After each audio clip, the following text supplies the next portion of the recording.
Bonjour à tous.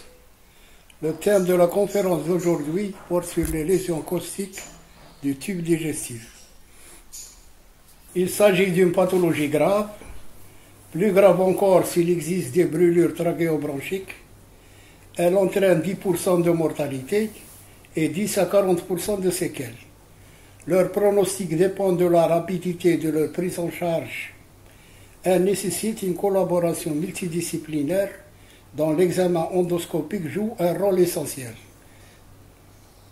Comment définir ces lésions caustiques? On définit les lésions caustiques comme toute lésion du tube digestif induite par l'ingestion accidentelle ou volontaire d'un produit corrosif. Qu'est-ce qu'un produit corrosif? C'est toute substance, du fait de son pH ou de son pouvoir oxydant, d'induire par contact direct des lésions tissulaires. Le pouvoir corrosif dépend de 5 facteurs. Premièrement, de sa nature, acide ou base. Deuxièmement, de sa réactivité chimique. Troisièmement, de sa concentration. Quatrièmement, de sa forme physique, liquide, gel, poudre ou mousse. Et cinquièmement, de son pH. Sur le plan épidémiologique, d'abord chez l'enfant de 2 à 8 ans. Le plus souvent, il s'agit d'accidents domestiques par l'ingestion de produits domestiques, soit dans 70% des cas. Deuxièmement, chez l'adulte, de 20 à 40 ans. Le plus souvent, il s'agit de tentatives d'autolyse, dans 75% des cas, et dans un contexte psychiatrique. Le sexe ratio est de 1 homme pour 2 femmes. Quels sont les produits corrosifs les plus fréquents? Premièrement, on a les bases fortes avec un pH supérieur à 12, tels que la soude, la potasse, l'ammoniac.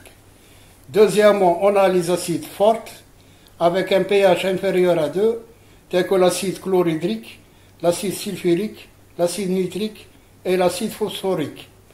Et troisièmement, on a les oxydants, tels que l'eau oxygénée, l'eau de Javel et le permanganate de potassium. L'étendue et la sévérité des brûlures caustiques du tube digestif dépendent de 4 facteurs. Premièrement, la nature du produit caustique. Deuxièmement, la forme du produit. Troisièmement, la quantité et la concentration du produit ingéré. Et quatrièmement, la durée de contact avec la muqueuse. Quel est le mode d'action des produits caustiques? Premièrement, les acides entraînent des lésions superficielles par nécrose de coagulation et escarre superficielle. Deuxièmement, les bases entraînent des lésions profondes par nécrose de liquéfaction. Troisièmement, les oxydants entraînent des brûlures thermiques par dégagement de chaleur. Quelle est l'évolution des lésions caustiques? L'évolution des lésions caustiques se fait en 3 phases. Alors, premièrement, dans la phase initiale, c'est-à-dire les premières heures, on a une destruction tissulaire avec vaso-exsudation, congestion, œdème et nécrose. Le 2e jour et le 10e jour, on a la phase de détertion et régénération avec des manifestations vaso-exsudatives, œdème, régénération cellulaire, adhésion de matériel fibro-leucocytaire et néogénèse vasculaire. Le 3e et le 4e mois, on a la phase de cicatrisation, avec prolifération des fibroblastes qui élaborent le collagène et la résorption de l'œdème, entraînant ainsi une sclérose rétractile responsable essentiellement de sténose. Les conséquences physiopathologiques. Les ingestions massives, c'est-à-dire supérieures à 150 ml, entraînent, premièrement, un état d'agitation, deuxièmement, un état de choc lié à l'hypovolémie par fuite plasmatique, troisièmement, une acidose métabolique, surtout après ingestion d'acide forte, et quatrièmement, des troubles de l'hémostase, conséquence de consommation des facteurs de coagulation. Cliniquement, quelles sont les notions essentielles à connaître à l'interrogatoire? Premièrement, les circonstances, suicide ou accident. Deuxièmement, la nature du produit ingéré, acide ou base. Troisièmement, l'heure précise de l'ingestion. Quatrièmement, le produit a-t-il été avalé puis recraché? Le patient a-t-il vomi? Sixièmement, le patient a-t-il bu après l'ingestion? Et septièmement, connaître la concentration, la forme et le volume ingéré. Le tableau clinique est le plus souvent impressionnant et dramatique. Le patient est agité et souffre horriblement, avec des sensations de brûlure de la bouche et hypercialorie. Il se plaint de douleurs rétrosternales et épigastriques. Il présente une dysphagie et parfois une dyspnée et une dysphonie.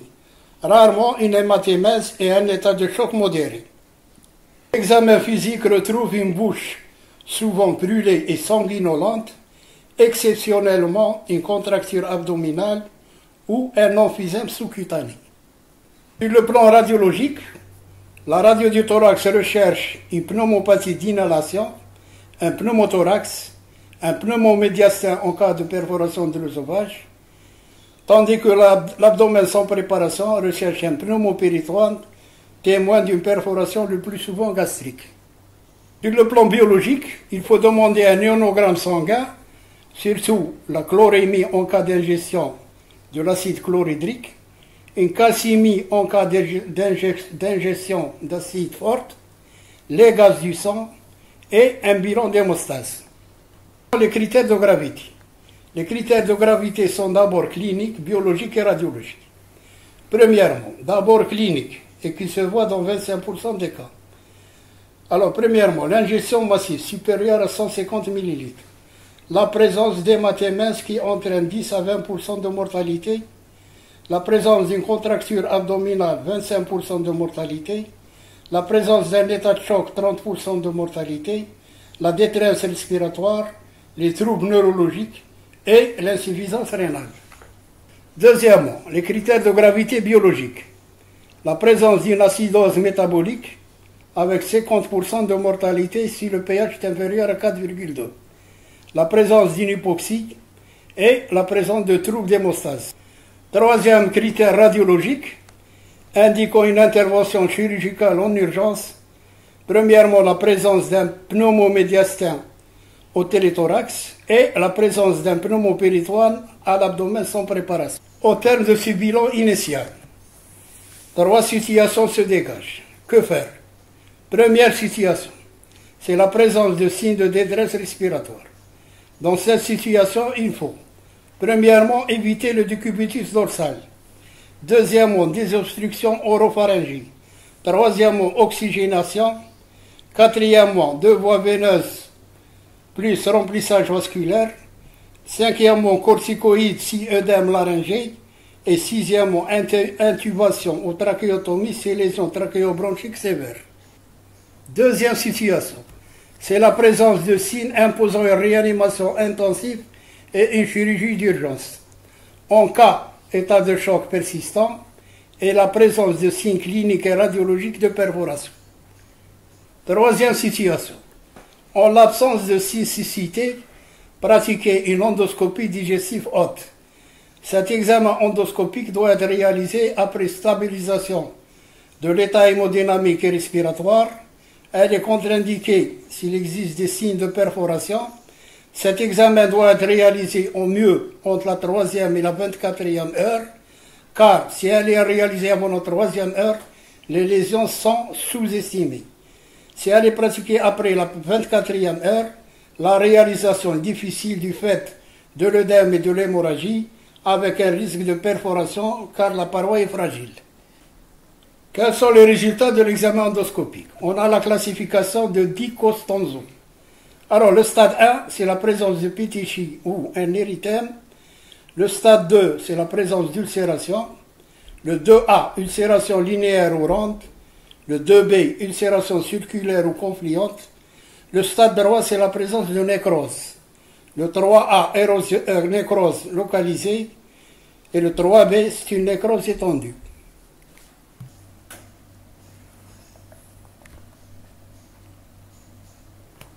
Comme pratiquer une fibroscopie trachéobronchique. En cas de nécrose, c'est-à-dire le stade 3, pour vérifier l'intégrité ou non de la trachée et la recherche de fissures œsotrachéobronchiques. Comme pratiquer une laryngoscopie. Si atteinte ORL, qui se voit dans 40% des cas, à la recherche d'une atteinte pharyngée et épiglottique. Comme pratiqué, un angioscanner thoraco-abdominal, 6 stades 3B, c'est-à-dire une nécrose étendue, afin premièrement de préciser l'extension pariétale, deuxièmement la recherche d'un pneumothorax, un pneumomédiastin ou un pneumopéritoine. L'absence de prise de contraste de la paroi digestive est en faveur de nécrose et impose une chirurgie d'urgence. Le traitement. Quels sont les gestes à faire initialement en cas d'ingestion de produits caustiques? Premièrement, retirer le lait souillé. Deuxièmement, laver la peau atteinte. Troisièmement, laisser le patient à jeun, ne pas donner à boire. Quatrièmement, proscrire les vomissements. Cinquièmement, pas de lavage gastrique. Sixièmement, pas de sonde gastrique. Septièmement, pas de pansement gastrique. Huitièmement, éviter le décubitus dorsal. Et neuvièmement, surveillance sous monitoring. Quel traitement médical? Il faut d'abord une voie veineuse avec remplissage vasculaire si présence d'un état de choc. Deuxièmement, donner les inhibiteurs de la pompe à proton, donner les antalgiques, donner les corticoïdes si œdème laryngé, une antibiothérapie, une alimentation parentérale et une oxygénation, soit par masque, sinon intubation orotrachéale, sinon une trachéotomie. Quel traitement chirurgical en urgence? C'est des gestes de sauvetage. En cas de nécrose étendue, soit ablation de l'œsophage, c'est l'œsovagectomie, le plus souvent par stripping, soit une œsogastrectomie, ablation de l'œsophage et de l'estomac. Quelle stratégie est prise en charge? L'évolution est favorable si stade 1 et 2A et qui représente 2/3 des cas. Il nécessite une hospitalisation de 2 à 3 jours, une alimentation immédiate, une prise en charge psychiatrique si tentative de suicide, la guérison est quasi totale et sans séquelles, et pratiquer un examen endoscopique à J10. L'évolution est défavorable en cas de stade 2B et 3A, et qui représente 20 à 25% des cas. Il nécessite un jeûne de 21 jours, une jéjunostomie d'alimentation à la 3e semaine et une surveillance à la recherche de complications, premièrement précoces, telles que la surinfection pleuropulmonaire, les perforations secondaires, les hémorragies par chute d'escar et les fistules. Les complications tardives, 3e, 4e mois, sont représentées par la sténose qui se manifeste essentiellement par une dysphagie d'évolution croissante nécessitant un transit œsogastrodéodénal ou une fibroscopie œsogastrodéodénale. Son traitement nécessite soit une dilatation ou bien une endoprothèse si la sténose est courte, soit une œsophagoplastie si sténose est longue et étagée.